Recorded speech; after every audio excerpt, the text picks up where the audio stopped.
Hey everyone, we're doing another video at St. George's. This time we're talking about music at our church and how it's a part of our worship and as a ministry at the church. And I'd like to introduce, if you haven't met, our new music director, Steve Mulder. Welcome, Steve.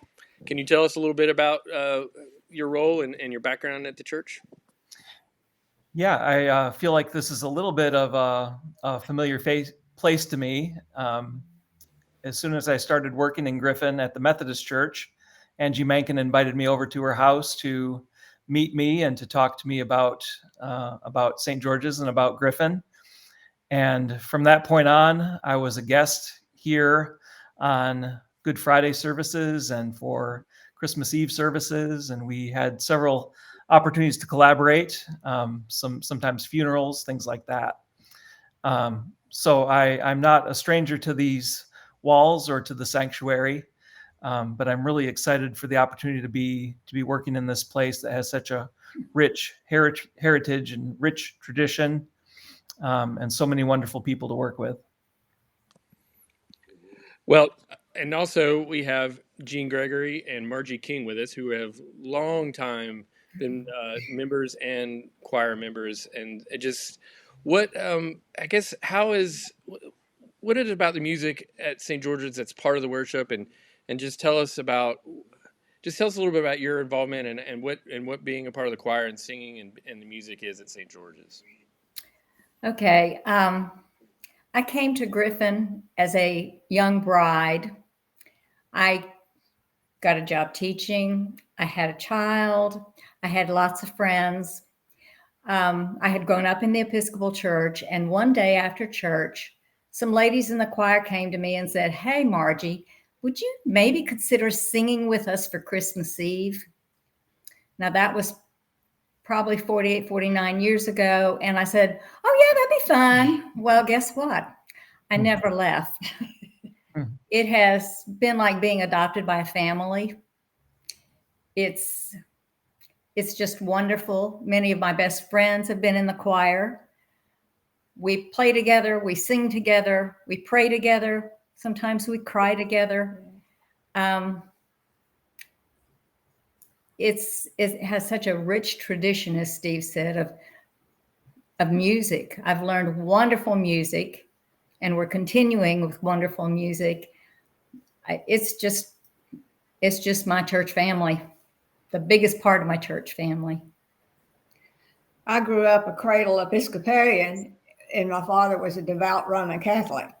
So I have experienced quite a few. My best friend in where I grew up in Florida was a Baptist. And so I went to her church to sing. And then there was a Methodist church, and I went to their church to sing. Then two of my best friends in high school were Mormons. So I have gone to several different denominations, but only the one that I feel most at peace with is the Episcopal Church. And when I finally came over 40 years ago to St. George's, when we moved to Griffin, I'm home. I mean, and I could not have done anything better for my spiritual self than to be at St. George's. The music is incredible. The services are incredible. And like Margie said, we've been together. We've been through, and Miss Angie said it the best. She said, we've married folks, we've buried folks, we saw them get divorced, we saw them birth babies, and we still love everybody, no matter what. That's really touching, and I know myself. I'm not a musician. I can't sing. I think I'm tone deaf, but anyone that watches our services or have been to our church, whether it's just at Easter or Christmas or comes every week, you can how important the music is and how like precious it is and how beautiful it is. Steve, can you describe? I mean, if anybody has like, how would you describe our music, or what to expect if they wanted to come join the choir, and then maybe we can talk about if they want to join the choir, how do they do that? The St. George's Choir has a long tradition, and it's been larger at some times, it's been smaller at some times, but the strain that has been consistent throughout is the quality and the emphasis on quality of the music. And if you look at the library, if you look at the streaming services, there's a good tradition of only the finest composers, the finest music being offered. And I think that's a little bit of what attracted me at this stage in my career. I've been involved in different denominations. I've done all different styles of music. I have been in churches that have leaned towards more contemporary things. I've been in churches that have leaned towards more traditional things.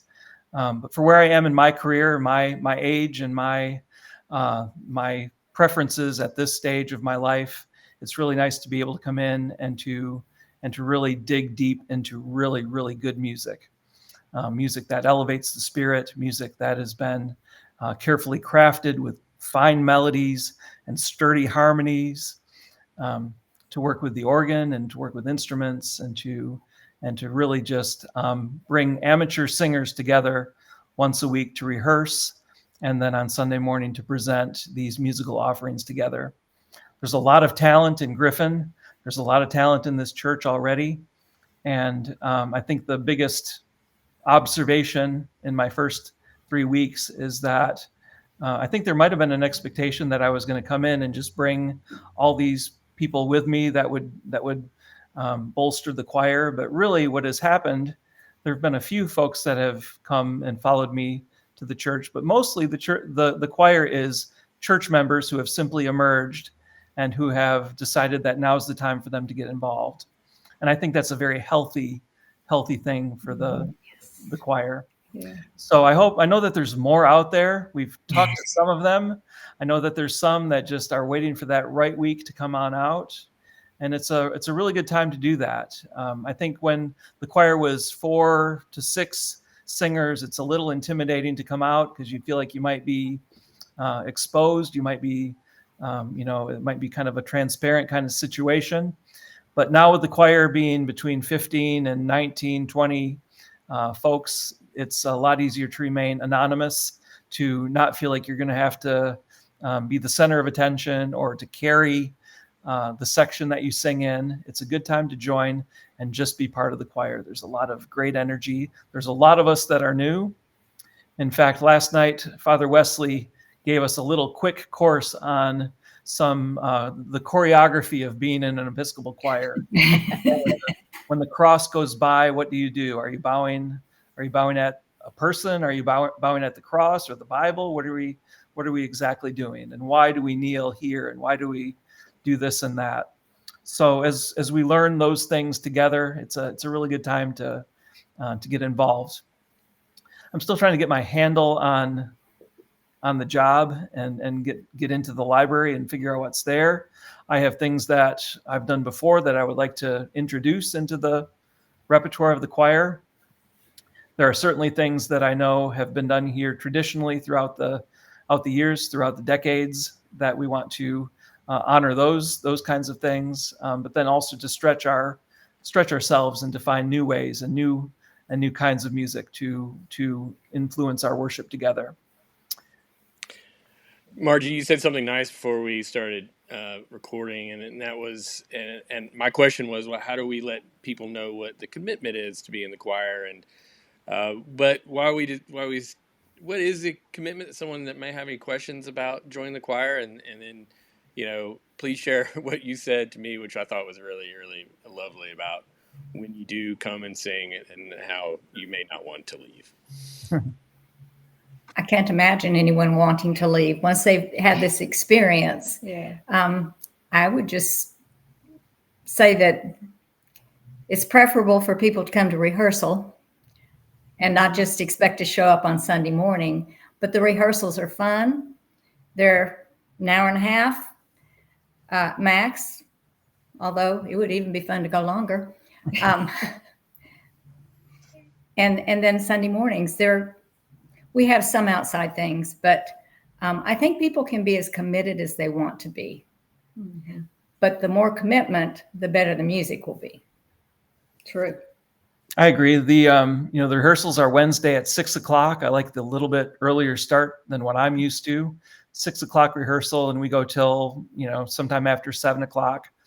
I was used to an hour-long rehearsal. So the first week, it was a surprise to me that I actually had more time to work with there.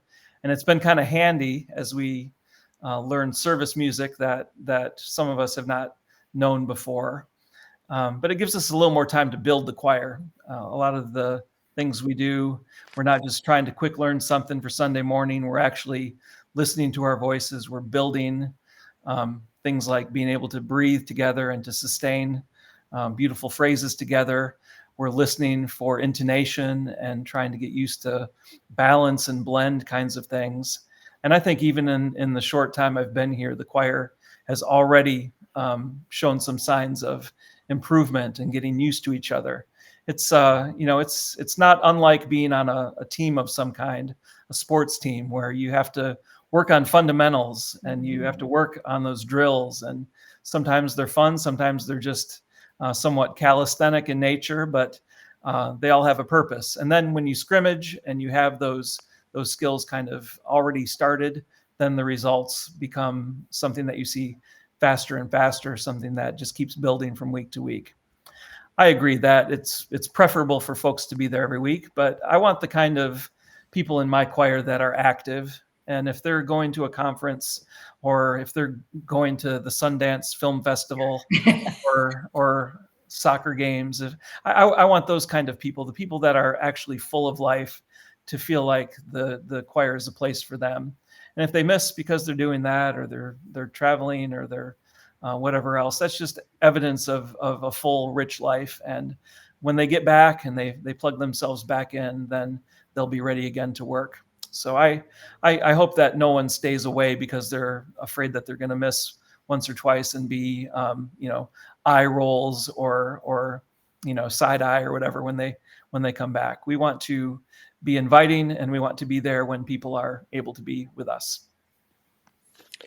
Well, thank you guys for all your beautiful music and your energy that you bring to the church and our worship services. And thank you for your time. And hopefully anyone that's watching this can have some of their questions answered. And if you got any more, come find, I can even point you. I can't answer the questions, but I can certainly tell you who might. And certainly Steve and Margie and Jean, I'm sure you would be happy to talk to anybody about the choir. So Anyone in the choir. Anybody.